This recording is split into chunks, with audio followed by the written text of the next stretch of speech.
Angle of depression and angle of elevation are two words that people kind of get confused with a few times when we're dealing with trigonometry problems, and I'll kind of explain that later through some problems. But first, what is the angle of elevation and what is an angle of depression?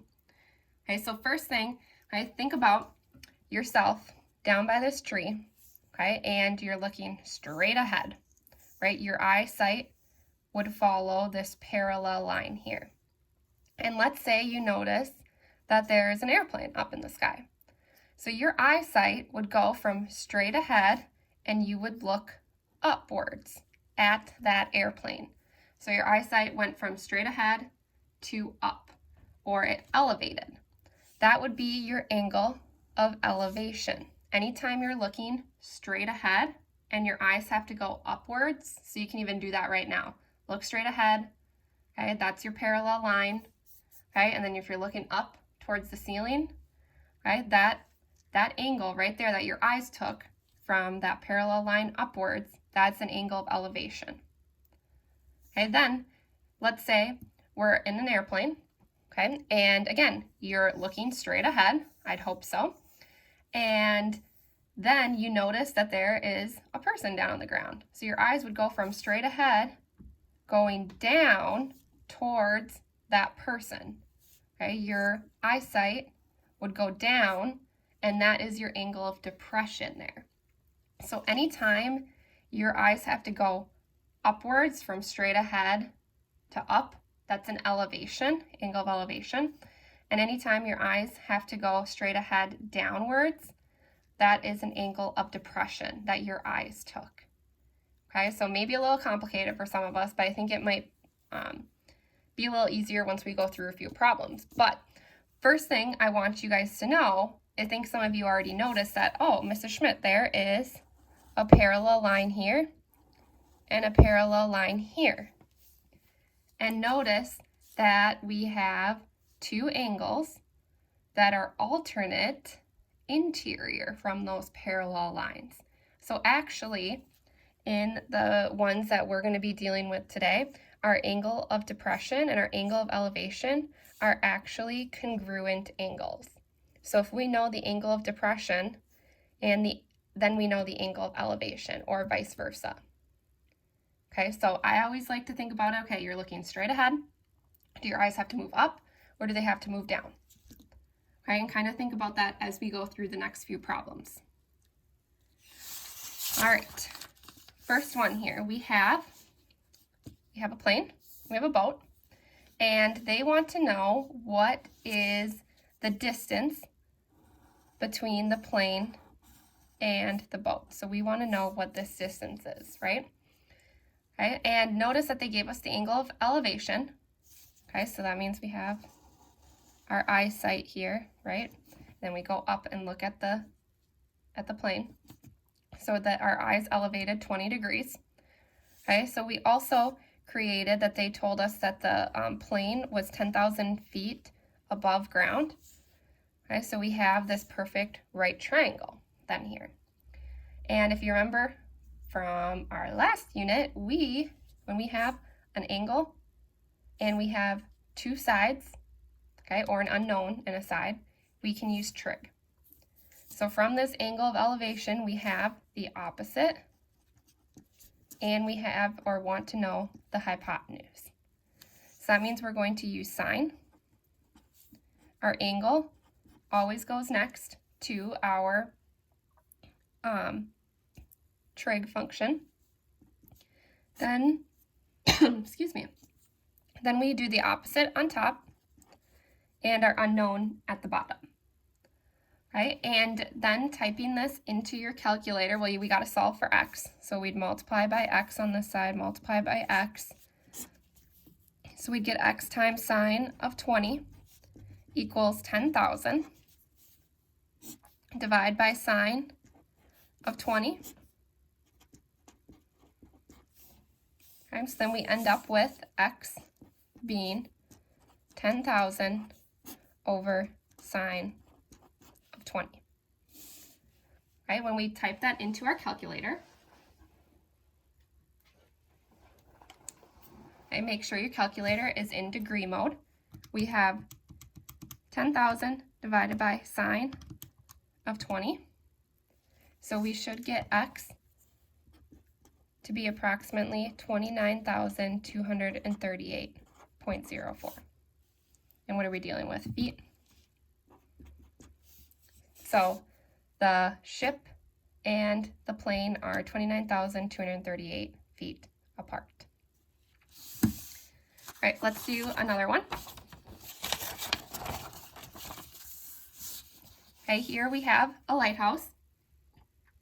It is 112 feet tall. How far away is the boat from the lighthouse? So how far away is the boat from the lighthouse? Notice that we're using this line as our unknown versus the last time we used this because a boat can't fly, right? Okay, whereas in our last problem, okay, the plane can fly down to the ship. Okay, so we're using a little bit of common sense here through some of these problems. Okay, they gave us the angle of depression here, but we know that the angle of depression is also the same as the angle of elevation. Okay, so we can just rewrite it down here, and we have a 90-degree angle with the lighthouse. So we can set up, we have the opposite, and we want to know the adjacent. So that means we're going to use tangent. So we're going to have tangent of 27 equals opposite 112 over the adjacent, x. Right, I'm just going to solve it here. So we'd get x to be equal to 112 over tangent of 27. So I skipped my algebra steps there. And when we type this one in, okay, we have 112 divided by tangent of 27. So we get approximately 219.81 feet for our answer. That's how far away the boat is from the lighthouse. Okay, now not all the problems are going to have a picture drawn for you. Okay, so you are going to need to draw the picture that goes along with the problem. So for example, okay, I know this is kind of hard to see, so I'll read it out loud. Brian's kite is flying above a field at the end of a 25-meter string. If the angle of elevation to the kite measures 70 degrees, how high is the kite above Brian's head? Okay, so I know I have Brian. He's flying a kite. Okay, and we know a few things about this problem.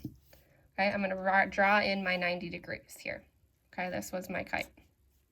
Okay, we have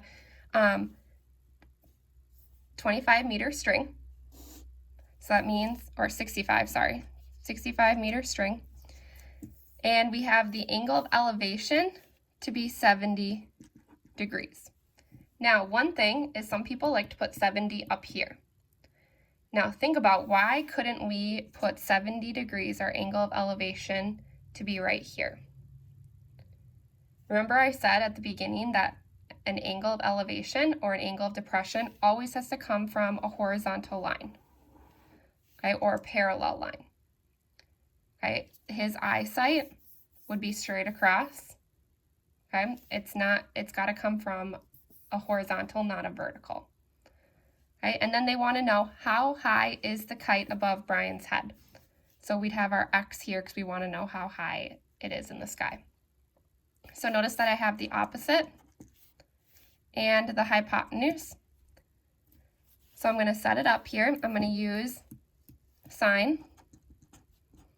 The angle always goes next, and then I have opposite over hypotenuse.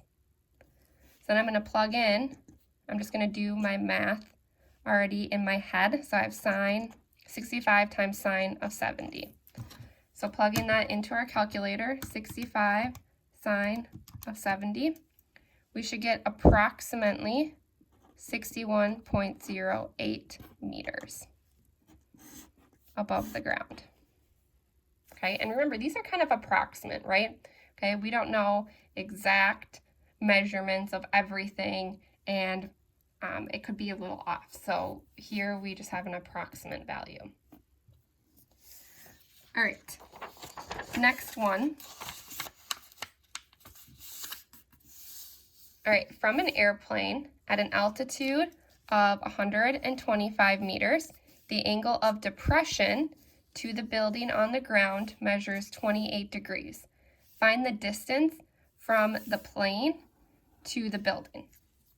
All right, so we have a building, and this is my plane, okay? We have an angle of depression of 28 degrees, okay? So 28 degrees would be up here, 28 degrees, but we know that that would also be the angle of elevation in this case. Then we know the altitude. Now altitude, remember, is another name for height. So we know the plane is approximately 1,200 meters in the sky. And we want to know what is the distance from the plane to the building. Now remember, planes can fly, so we're going to use this distance we want to find. So we are going to use sine because we have from the angle the opposite, and we want to know the hypotenuse. So we're going to use sine of 28 equals opposite over hypotenuse. Now, once you solve the algebra of that, we're going to get 1,200 divided by sine of 28. And in our calculator, it will give us an approximate value, 1,200 over sine 28. So we get approximately 2,556.07 meters.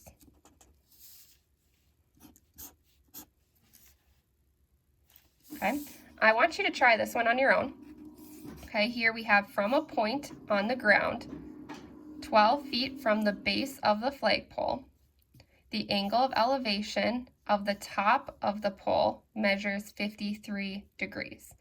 How tall is the flagpole? So I want you to pause the video right now, try it. Okay, hopefully you paused it and actually listened to me.